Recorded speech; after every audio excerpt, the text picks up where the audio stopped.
ॐ नमः श्रीज्योतिराजाय विवेकानन्दसूरये सच्चित्सुखस्वरूपाय स्वामिने तापहारिणे। স্বামীজির আমরা যে স্বামীজির স্বামী শিশু সংবাদ থেকে পাঠ করছি। যে গত রবিবার রথযাত্রা ছিল 7 তারিখ। 7 তারিখে তো রবিবার পাঠ করার কথা ছিল, কিন্তু একজন শিল্পী ভারত থেকে আসছেন,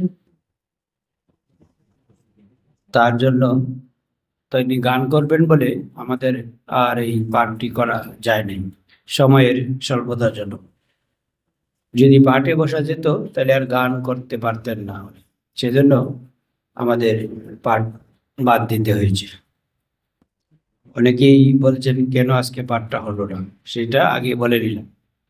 আর কারো যদি ব্যক্তিগত কোনো সমস্যা থাকে, এ পাঠ শুনতে যদি মনে হয় যে অসুবিধা হয়, তাহলে আগে থেকে চলে গেলে ভালো। কারণ পাঠ নিয়ে কারো মনে মনে কোনো দ্বন্দ্ব হোক, এটা আমরা চাই না। তার ব্যক্তিগত কাজ থাকলে সে যেতে পারবে আগেই। আপনারা জানেন যে রথযাত্রা উৎসব হয়েছে গত রবিবার। কার রথযাত্রা? পুরীর জগন্নাথ দেবের রথযাত্রা। রথযাত্রা লোকারণ্য মহা ধুমধাম, ভক্তেরা লুটাই পথে করিছে প্রণাম। যখন রথ নিয়ে যায়, আপনারাও দেখছেন, মানুষ রাস্তায় দাঁড়িয়ে সেইখানে রথকে উদ্দেশ্য করে প্রণাম করছেন। পথ ভাবে পথ, পথ ভাবে আমি দেব, রথ ভাবে আমি, মূর্তি ভাবে আমি দেব, হাসে অন্তর্যামী। যদি জগন্নাথের রথ মানে রথের যে রশি যদি স্পর্শ করতে পারে, তাহলে তার মহা কল্যাণ হবে। মূর্তি ভাবে আমি দেব, হাসে অন্তর্যামী। অন্তর্যামী ঈশ্বর কোথায় থাকেন? আমরা বলি ঈশ্বর হৃদয়ে থাকেন। অন্তর্যামী, ভিতর থেকে তিনি হাসছেন। এই রথযাত্রা যে উৎসব আমরা এখন দেখছি, সেই উৎসবের যে প্রারম্ভ, শুরু, সেটা কিভাবে হয়েছিল যদি আমরা একটু দেখি। বিষ্ণু ভক্ত ছিলেন রাজা ইন্দ্রদম্ন, তার স্ত্রী ছিলেন গুন্ডিচা।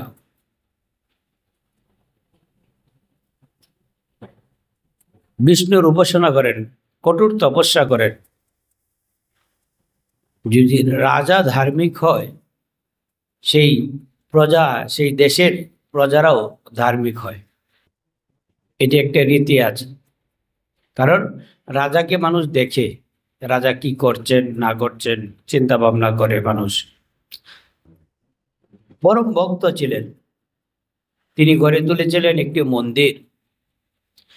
আমরা দেখি যে জগন্নাথের শ্রীক্ষেত্র, পুরী জগন্নাথ ধাম হিসেবে পরিচিত, মন্দিরে কোনো বিগ্রহ ছিল না। একদিন রাজসভায় কেউ একজন বললেন নীল মাধবের কথা, যে মন্দিরে নীল মাধবের মূর্তি প্রতিষ্ঠা করতে। রাজাকে পরামর্শ দিলেন। নীল মাধব নাকি বিষ্ণুর এক রূপ। একদিন রাজসভায় কেউ একজন বললেন নীল মাধবের কথা। তাই রাজা বললেন ঠিক আছে, তাই হোক।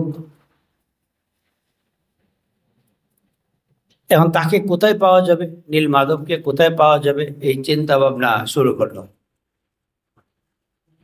আয়োজন করে নীল মাধবকে খুঁজতে লোকজন পাঠালেন রাজ্য। রাজা আদেশ দিলেন কোথায় নীলমাধবের মূর্তি আছে। চারিদিকে ছুটে পড়ল বিশেষ বিশেষ দূত। নীলমাধব কি এত সহজে পাওয়া যায়? কেউ তাকে খুঁজে পেল না। সকলেই যখন হতাশ হয়ে ফিরে এলো, তখন দেখা গেল না কেবল বিদ্যাপতিকে, তারই একজন প্রজা, তারই একজন দূত বিদ্যাপতি। বিদ্যাপতি এমন ভাবে খুঁজতে গিয়ে তিনি আর ফিরে আসলেন না। তো রাজা তো চিন্তায় পড়ে গেছে যে বিদ্যাপতি এত আজ্ঞাবহ, সে কি করে নিরুদ্দেশ হয়ে গেল। জঙ্গলে পথ হারালেন তিনি। এরপর প্রেমের ছোঁয়া লাগলো। হারিয়ে যাওয়া বিদ্যাপতিকে জঙ্গলে উদ্ধার করলেন সবরাজ বিশ্ব বসুর কন্যা ললিতা। যুবতী ললিতা তাকে দেখে আকৃষ্ট হয়ে গেলেন এবং বিদ্যাপতিও তার প্রতি আকৃষ্ট হয়ে গেলেন। সেই সূত্রে তাদের মাঝে ভাব জমে ওঠে। ধীরে ধীরে তা প্রেমে পরিণত হয়।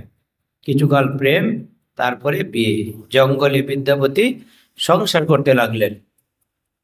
এদিকে বিদ্যাপতির একটাই ভিতরে কাজ করছে, অনবরত চিন্তা কাজ করছে যে কি করে যে নীলমাধবের সন্ধান পাওয়া যায়। বিদ্যাপতি লক্ষ্য করলেন রোজই তার শ্বশুরমশাই স্নান সেরে কোথাও যান। অনেকেই আছেন প্রতিদিন দেখবেন স্নান করে শিবের মাথায় জল না ঢেলে কিছু খাবেন না। আমাদের বাংলাদেশে তো এটির চর্চা বলতে অনুদ্যান, চর্চা, অভ্যাস কম দেখা যায়। কিন্তু ভারতে ছোট ছোট মন্দির রয়েছে, সেখানে আগে যাবে, যে যার যেরকম উপাসনা করে তাদের প্রতি শ্রদ্ধা নিবেদন করে তারপরে কিছু গ্রহণ করবেন। নবদম্পতি আর বিদ্যাপতি তখন একদিন তার স্ত্রী সাথে তার কথা হচ্ছে, প্রতিদিন কোথায় যায় শ্বশুর মশাই, আমাকেও দেখতে হবে। স্ত্রীকে জিজ্ঞেস করতে জানতে পারলেন জঙ্গলের গহীনে নীল পর্বতে নীল মাধবের মূর্তি রয়েছে। বিশ্ব বসু সেখানে রোজ নীল মাধবের পুজো দিতে যান। প্রতিদিন নীল মাধবের পূজা দিতে তিনি যান। একদিন তার স্ত্রীকে বলল, তোমার বাবাকে বলো আমি তার সাথে যাব। এখন কি করে আবার শ্বশুরকেও বলছে আপনার সাথে আমি যাবই। নীল মাধবের পূজা দিতে যান। নীল মাধবের কথা জানতে পেরে খুশিতে আটকানা হলেন বিদ্যাপতি। তার তো উদ্দেশ্যই যে ইন্দ্রধর্ম রাজাকে আমি কথা দিয়েছি যে তার মূর্তির সন্ধান দিতে। হারিয়ে যাওয়া যেন সার্থক হলো জানা মাত্রই বিশ্ব বসুর কাছে অনুরোধ করলেন নীল মাধবের দর্শনের জন্য। প্রথমে নারাজ হলেও নাচুরবান্দা জামাইয়ের অনুরোধে শেষ তক মেনে নিতে হলো বিশ্ব বসুকে। নাহলে আমি আত্মহত্যা করব। কন্যা বিয়ে দিয়েছে, এখন জামাই আত্মহত্যা করবে, এই কষ্টে রাজি হলেন তিনি। প্রথমে নারাজ হলেও নাচুরবান্দা জামাইয়ের অনুরোধে শেষ তক মেনে নিতে হলো বিশ্ব বসুকে। নীল মাধবের দর্শন পেয়ে তৎক্ষণাৎ ভক্তি ভরে পূজা করলেন বিদ্যাপতি। আর তখনই আকাশ থেকে দৈববাণী ভেসে এলো, একদিন আমি দীনদক্ষির পূজা নিয়েছি, এবার আমি মহা উপাচারী রাজা ইন্দ্রধর্মের পূজা নিতে চাই। এই আদেশ পেয়ে গেল। নীল মাধব যখন স্বয়ং রাজা ইন্দ্রধর্মের পূজা নিতে চান, তখন কি আর দেরি করা যায়। তখন চারিদিকে সেই খবর ছড়িয়ে পড়ল রাজা ইন্দ্রধর্মের কাছে। রাজা বিস্ময়ে মহানন্দে সব ব্যবস্থা করে হাজির হলেন জঙ্গলের মাঝে। নীলমাধবকে নিয়ে যাওয়ার জন্য, কিন্তু জঙ্গলে পৌঁছানো মাত্রই আর কোনো খোঁজ পাওয়া গেল না। মানে নীলমাধব বিলীন হয়ে গেলেন নীলমাধবের। তখন আবার দৈববাণী শোনা গেল, সমুদ্রের জলে ভেসে আসবে যে কাঠ, সেই কাষ্ঠখণ্ড থেকেই তৈরি হবে বিগ্রহ, অর্থাৎ নীলমাধবের বিগ্রহ। এই যে আমরা জগন্নাথের মূর্তি দেখি কাঠের, সেটি নিম কাঠ। দৈব বসে সেই কাঠ জলে সমুদ্রে ভেসে আসে এবং সেই কাঠ দিয়ে এখনো পরম্পরাক্রমে চলছে সেই মূর্তি নতুন করে তৈরি করার। পুরীতে যারা গিয়েছেন তারা দেখে থাকবেন, এই যে রথযাত্রার পরেই আবার শুরু হয়ে যাবে নতুন রথ তৈরি করার। এই রথের মধ্যে একটি দুর্ঘটনা ঘটেছে বাংলাদেশে, অনেকেরই জানা আছে। সেটি কি?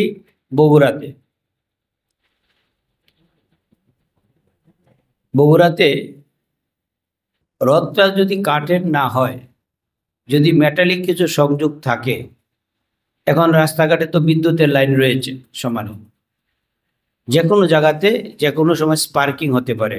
সেই স্পার্কিং থেকে নিচে আগুন ধরে যায়। বগুড়া যে ঘটনা ঘটেছে, 6 জন স্পটে মারা গেছে, আরো অনেক আহত হয়েছে।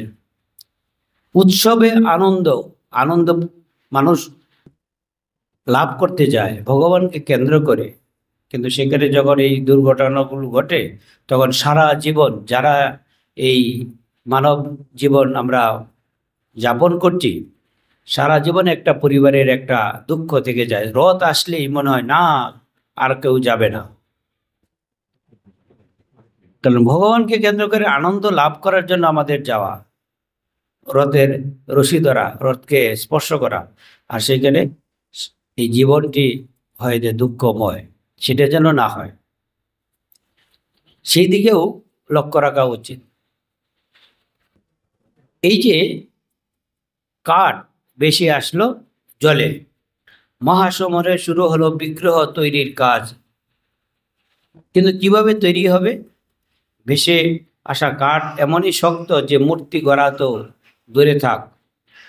আমরা অনেকেই জানি যে এই কাঠ থেকে মূর্তি তৈরি করবে সে কে? বিশ্বকর্মা। বিশ্বকর্মা নিজে আসলেন এই মূর্তি ব্রাহ্মণের বেশ ধরে, দরিদ্র ব্রাহ্মণের বেশ ধরে তিনি আসলেন। তিনি বললেন যে হ্যাঁ, আমি তৈরি করব, কিন্তু একটি নিয়ম আছে, 21 দিন।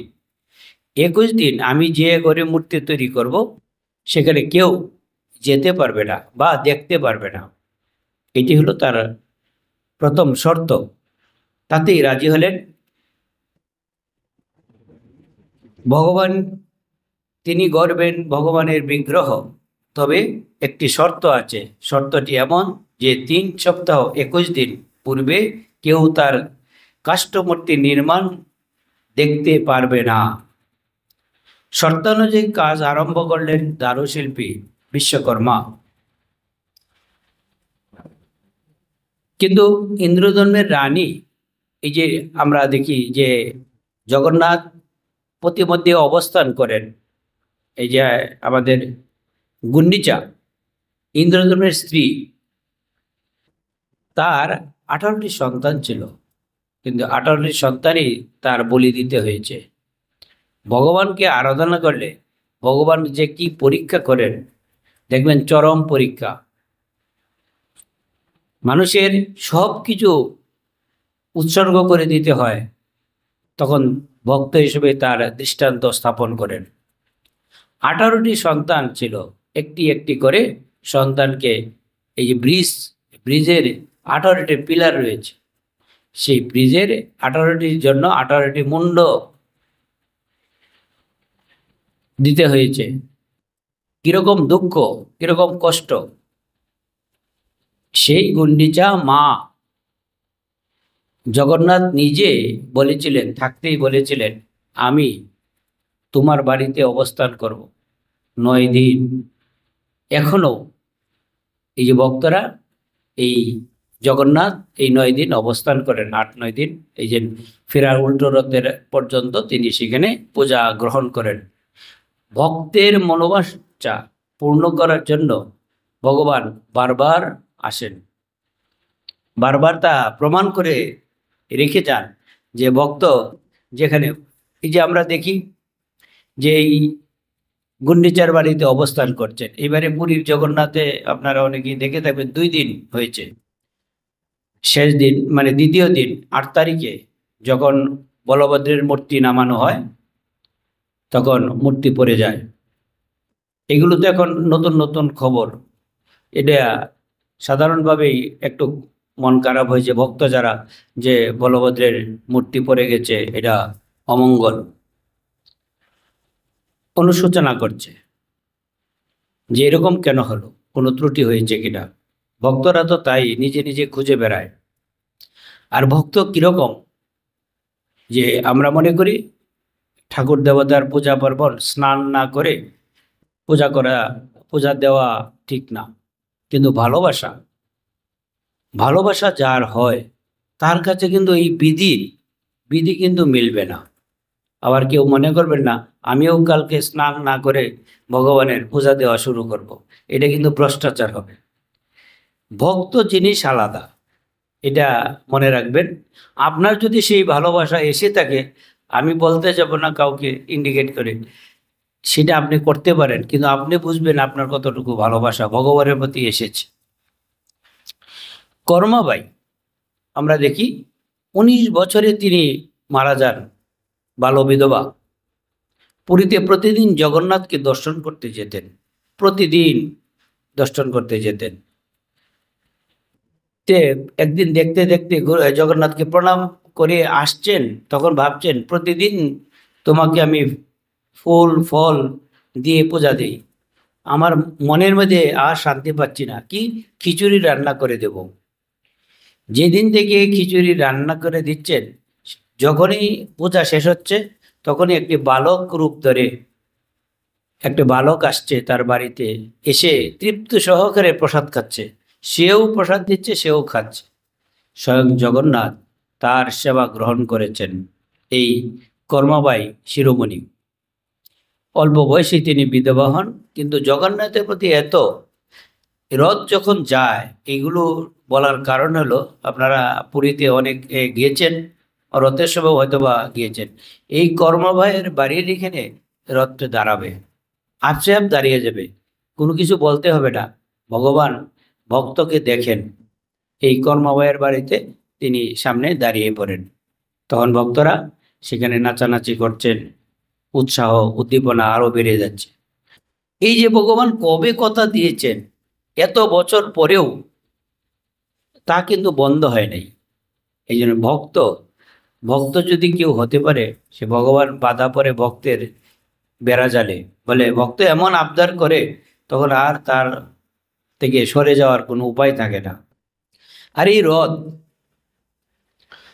রথে আমরা দেখি 3টি রথ আছে পুরীতে, আপনারা যারা গিয়েছেন এবং টিভিতে তো এখন দেখা যায়। প্রথম রথটি হলো বলভদ্রের রথ, মানে বলরামের রথ। মাঝখানে যে রথটি সুভদ্রার রথ, আর শেষে যেটি থাকছে সেটি হলো জগন্নাথের রথ। 3টি রথের উচ্চতা কিন্তু একই রকম নয়, 3টি রথের উচ্চতা 3 রকম।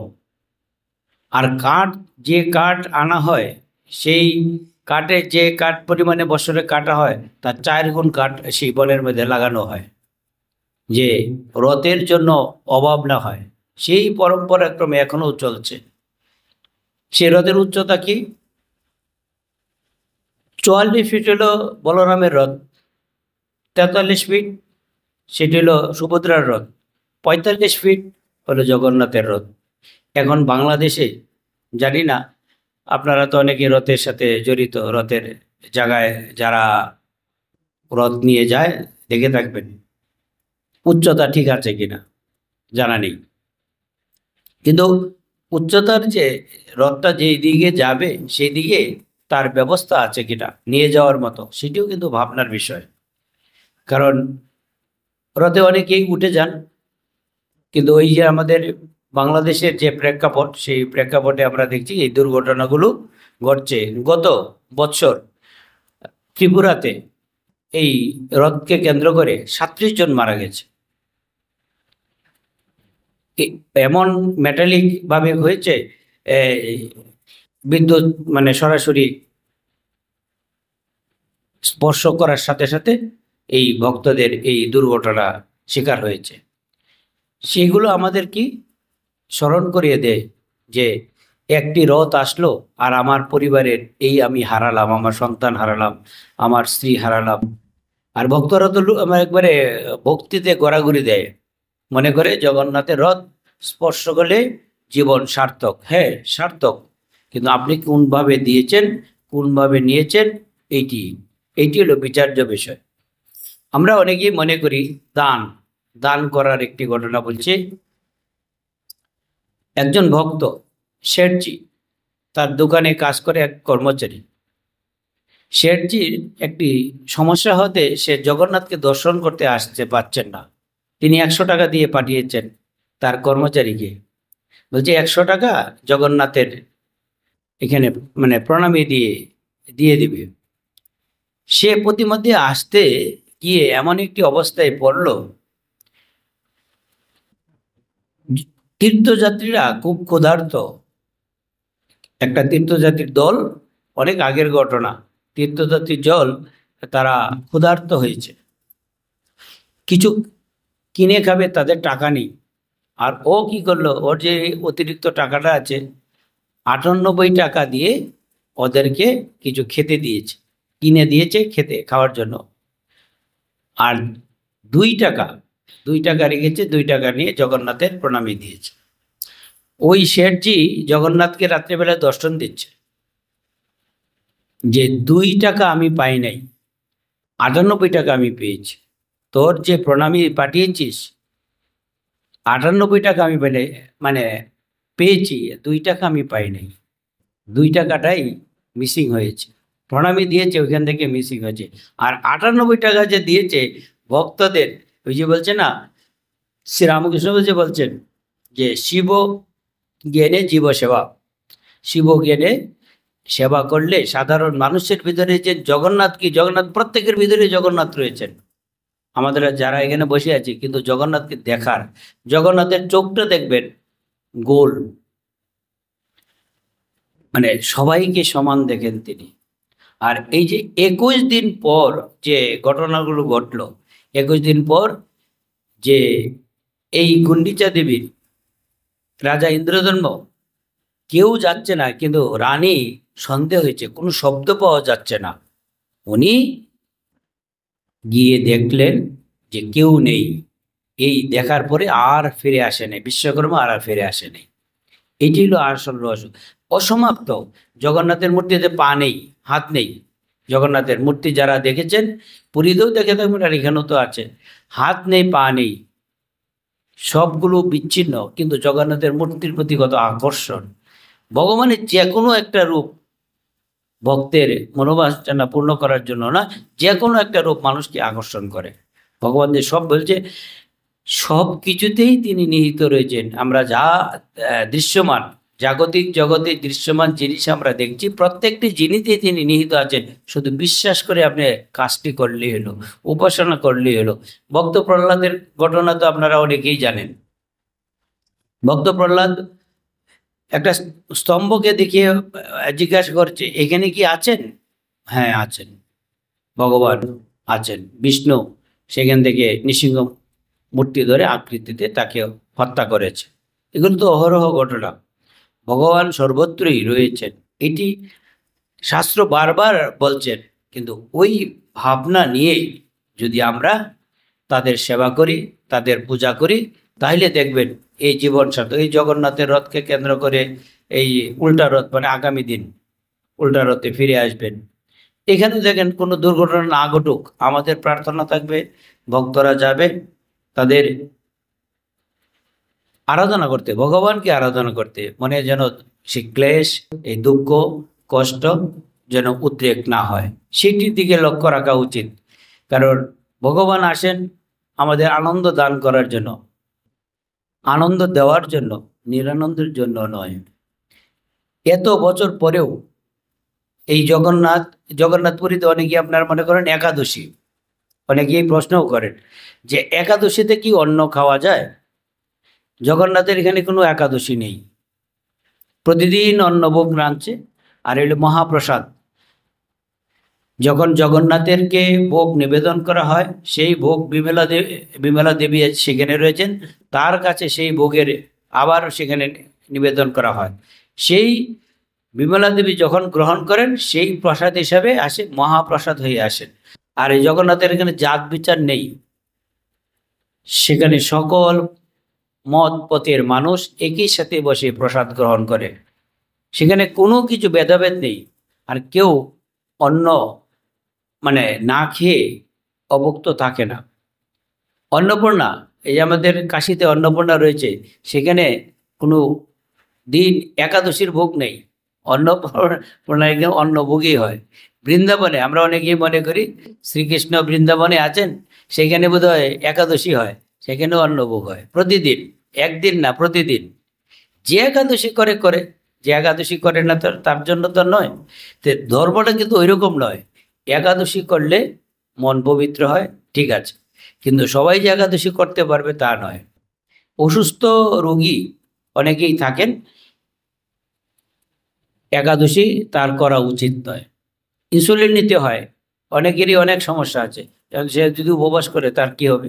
যে আমাদের কয়েকদিন আগে একজন ভক্ত মা, সে কৃষি ব্যাংকে চাকরি করতেন, সে একাদশী করে, কি একাদশী না করলে মানুষ কি বলবে, তখন দেখা গেল তার সুগার বেড়ে গেল, হাসপাতালে যেতে হলো, তারপরেই দেখা গেল সে বাস দীর্ঘ নিঃশ্বাস ছেড়ে দিয়েছে। উপবাস করবেন, সব কিছু করবেন, কিন্তু শরীর মন সুস্থ তা নিয়ে। আর এখন চলছে কি জানেন, বিপদনাশিনী। বিপদনাশিনীর দুর্গার আরেক নাম হলো বিপদনাশিনী। আষাঢ় মাসের শুক্লপক্ষের নবমী তিথিতে বা অষ্টমী তিথিতে অনেকে এই বিপদনাশিনী পূজা করছে, বিভিন্ন শনিবার মঙ্গলবার এমনিতে করা যায়, বারের দিকে করা যায়। মনে করছে যে বিপদনাশিনী আমাদের সর্বোচ্চ বস্তু দান করবেন, কিন্তু আমরা এই যে মনুষ্য জীবনের যে উদ্দেশ্য, সেই উদ্দেশ্য সম্পর্কে সচেতনতার অভাব আছে। দেখবেন যে বিপদনাশিনী আমাদের কি করেন, বিপদ তারণ করবেন, বিপদ তারিণীও বলে, বিপদ নাশিনীও বলে। কি করবেন? হ্যাঁ, বিপদ থেকে উদ্ধার করবেন, এটি শেষ নয়। মুক্তি যতক্ষণ পর্যন্ত আমাদের এই মনুষ্য জন্মের না হয়, শ্রীরামকৃষ্ণদেব আক্ষেপ করে বলে মানুষ কি কম গা, মানুষ ঈশ্বর চিন্তা করতে পারে। এই জগন্নাথের চিন্তা বলেন, এই বিপদনাশিনীর চিন্তা বলেন, সব কিছুই একটি শেষ পর্যন্ত আসাবে, মুক্তি। যতক্ষণ পর্যন্ত মুক্তি না হবে ততক্ষণ পর্যন্ত এই মনুষ্য জন্মের নিস্তানে আবার আসতে হবে। কিন্তু কিভাবে আসবেন এই জগতে আমরা জানি না। আজকের এই শুভ দিনে আমরা তার কাছে প্রার্থনা করি, এই জগন্নাথ তিনি আমাদের হৃদয়ে জাগরিত হোক। মানুষের মনের এই জগন্নাথ যার যত বেশি জাগরিত হবে, সে তত বেশি এই জগতের অনিত্যতা, আমরা যে বস্তুতে আমরা আকর্ষণ হয় তার থেকে রেহাই পাবে। যতক্ষণ পর্যন্ত আপনি দেখবেন আপনি পিছাচ্ছেন না আগাচ্ছেন, তার প্রথম টেস্ট হলো বিষয়ের প্রতি আকর্ষণ কমবে, তখনই বুঝবেন যে ভগবান আপনার হৃদয়ে উপস্থিত হয়েছেন। খালি দৌড়াইলে হবে না, জগন্নাথের দড়ি ধরলে হবে না, বিষয় থেকে নিজেকে সরানো। ওম শান্তি শান্তি শান্তি। হরি ওম তৎসৎ। শ্রী রামকৃষ্ণ অর্পণমস্তু। জয় শ্রী গুরু মহারাজ जी की जय, जय महामाई की जय, जय स्वामी जी महाराज जी की जय। 21 তারিখ গুরু পূর্ণিমা। আপনারা সকাল থেকে আমাদের 7:30 থেকে পূজা, মঙ্গল আরতি তো 4:30, তার সারাদিন ব্যাপী অনুষ্ঠান রয়েছে। তা আপনারা আপনাদের মতো করে, এদিন তো আবার অফিস ডে পড়েছে রবিবার, কাজেই সবাই তো আর একই সাথে আসতে পারবেন না, কিন্তু আসা উচিত, গুরুস্থানে অবশ্যই আসা উচিত এবং শ্রদ্ধা জানানো উচিত।